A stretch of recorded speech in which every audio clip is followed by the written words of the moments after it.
ஐயா வணக்கம் ஐயா. வணக்கம். ஐயா, குரு பகவான் அப்படின்னு சொன்னா எல்லாரும் சுபர், மிகப்பெரிய சுபர்னு சொல்லலாம். சில லக்னங்களுக்கு அவர் பாவரா வராரு. உண்மையாலே குரு பகவான் யாருக்கெல்லாம் கோடிகளை கொட்டி கொடுப்பாரு அப்படிங்கிற விஷயத்த சொல்லுங்க. அதே மாதிரி யாரையெல்லாம் கட்டி வச்சு அடிப்பாரு அப்படிங்கிற விஷயத்த நம்ம பார்க்கலாம் ஐயா.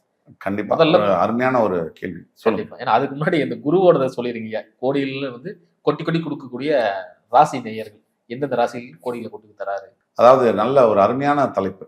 அதாவது குரு பகவானை பொறுத்த வரைக்கும் தனகாரகன். பணம் யாருக்கு கையில 10 ரூபாய் இருந்தாலும் 10 கோடி இருந்தாலும் குரு கொடுத்தா தான் பணம். இல்லைன்னா எந்த கிரகமும் அதை கொடுக்கக்கூடிய சக்தி கிடையாது.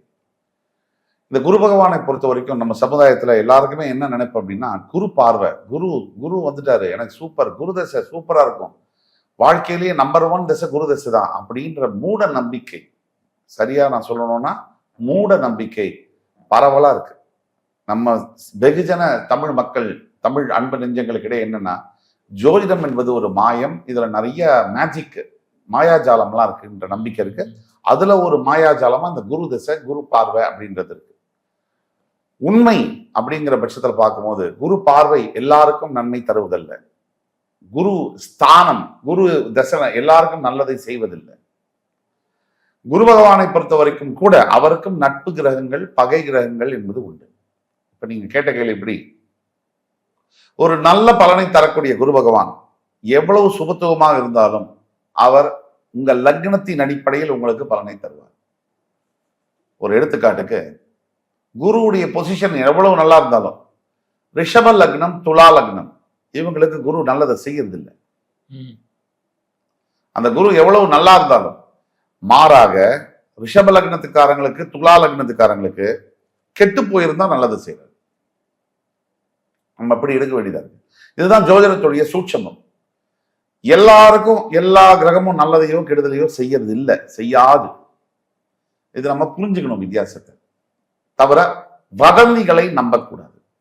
குரு பகவானை பொறுத்த வரைக்கும் பொதுவா 4 கார்னர்ல இருக்கக்கூடிய கிரகங்கள், அதாவது உபய ராசிகள், உபய லக்னங்கள் அப்படின்னு நம்ம சொல்லுவோம் ஜாதக கட்டத்துல.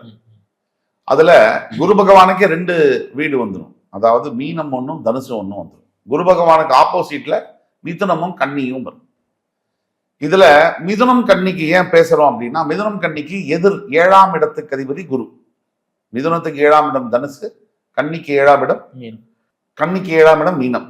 இப்ப இந்த 7ஆம் இடத்து அதிபதினா குரு முதல்ல அவங்களுடைய திருமண வாழ்க்கையில பிரச்சனை பண்றாரு.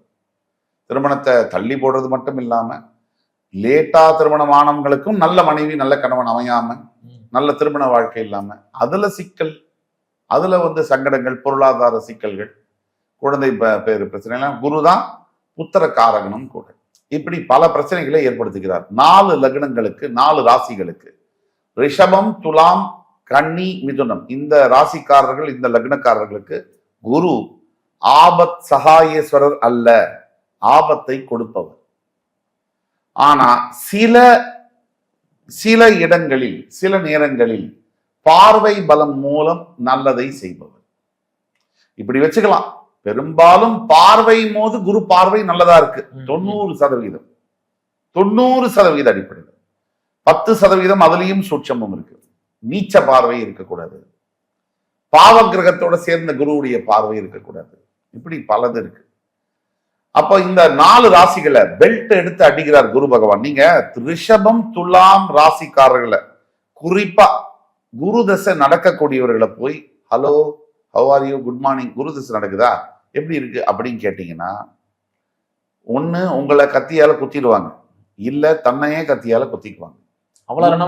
அவ்வளவு, அதாவது சனியுடைய கொடசலை விட அதிகப்படியான கொடசலை குரு கொடுப்பார். உடனே சொல்லுவாங்க குரு கெடுதலை செய்ய மாட்டார், நல்லதை கம்மி பண்ணி பாருங்க.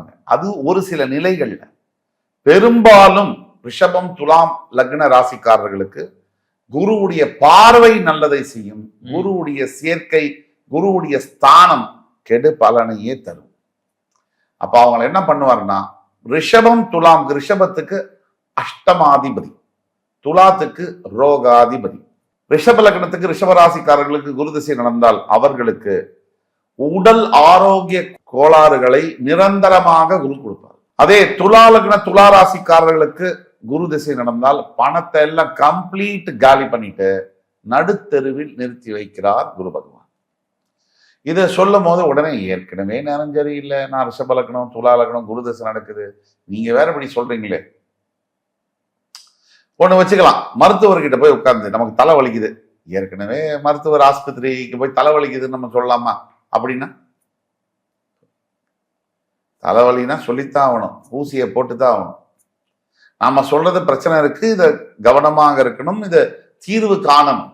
அதே மாதிரி குரு எந்த ராசி லக்னக்காரர்களுக்கு நன்மை செய்வார்னு இருக்கு, அதை கூட நீங்க கேட்டிருந்தீங்க. அந்த அடிப்படையில பாத்தீங்கன்னா கொஞ்சம் வித்தியாசமா ஒளி பொருந்திய ராசிகள் எது? கடகம் மற்றும் சிம்மம். இந்த ராசிக்காரர்களுக்கு தன்னால் இயன்ற வரைக்கும் நல்ல பலன்களை தருகிறார். கடகத்துல உச்சம் பெறுகிறார். சிம்ம குரு அசைக்க முடியாத வெற்றிகளை தருகிறார். சிம்மத்துக்கு குரு எப்படின்னா கர்ணனுக்கு கவசம் குண்டலம் மாதிரி, சிம்ம ராசிக்கு குரு பகவான் சிம்மத்தை அப்படியே முன்னாடி காப்பார். இதற்கு அடுத்தபடியாக மேஷம் விருச்சிகம் இந்த ராசிக்காரர்களுக்கு தன்னுடைய சொந்த வீடு தனுசு மீனத்துக்கு செய்யறதை விட அதிகமாக செய்வார். ஆக மேஷம் விருச்சிக ராசிக்காரர்களுக்கு அற்புத பலன்களை செய்கிறார். தன்னுடைய தசாபுக்தி காலங்களில் குரு பார்வை விழும் பொழுதும் கோச்சார ரீதியாலும் நிறைய பலன்களை செய்கிறார். ஆக குரு ஒட்டுமொத்த சமுதாயமும் தமிழ் சமுதாயமும் நம்பிட்டு இருக்கிறாங்க எல்லாரும். குருன்னா நமக்கு ரொம்ப வேண்டப்பட்டவரு, நல்லதை தான் செய்வாரு, அப்படிலாம் கிடையாது. பல குடும்பங்களில் சொந்த தாயே தந்தையே கூட குடும்பத்தை நாசம் பண்றாங்க. அப்படி குருவும் செய்வார். ஐயா, இப்போ தீமை பலன் சொன்னீங்க, இந்த ராசிகள் மட்டும் கொஞ்சம் கவனமா இருக்கணும்.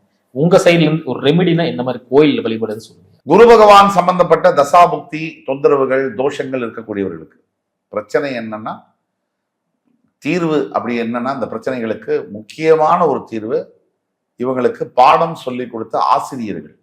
அவங்க வயசா இருக்கலாம், அவங்கள தேடி கண்டுபிடிச்சு அவங்களுக்கு ஏதாவது உதவிகள் தேவைன்னு செய்தால் அது மிகப்பெரிய பரிகாரம். அடுத்தபடியாக ஆபத் சகாயேஸ்வரர் கோவில் கும்பகோணத்து பக்கத்தில் இருக்கு. அது குரு பகவானுடைய ஸ்தலம். அந்த கோவில்ல போய் குரு பகவான் புதன்கிழமை இரவு தங்கி வியாழக்கிழமை காலையில் அபிஷேகம் செய்து அவரை தரிசனம் செய்து வருவது நல்ல பலனை தரும். மூன்றாவதாக எடுத்தீங்கன்னா, ஒவ்வொரு பௌர்ணமி தோறும் சத்யநாராயண சுவாமிக்கு பூஜை வீட்டிலேயே எடுத்து செய்வது, சிம்பிளா இந்த பூஜை பண்ணா அதுவும் நல்ல பலனை தரும். இது எதுவுமே செய்ய முடியலன்னு சொன்னா கூட ராகவேந்திர சுவாமி, ஷீரடி சாய்பாபா, ஆஞ்சநேய சுவாமி போன்ற குருமார்களை வழிபடுவது நல்ல பலனை தரும். சிறப்பு, ரொம்ப அற்புதமா சொன்னீங்க. மீண்டும் அடுத்த காலம் சந்திக்கிறேன். வணக்கம்.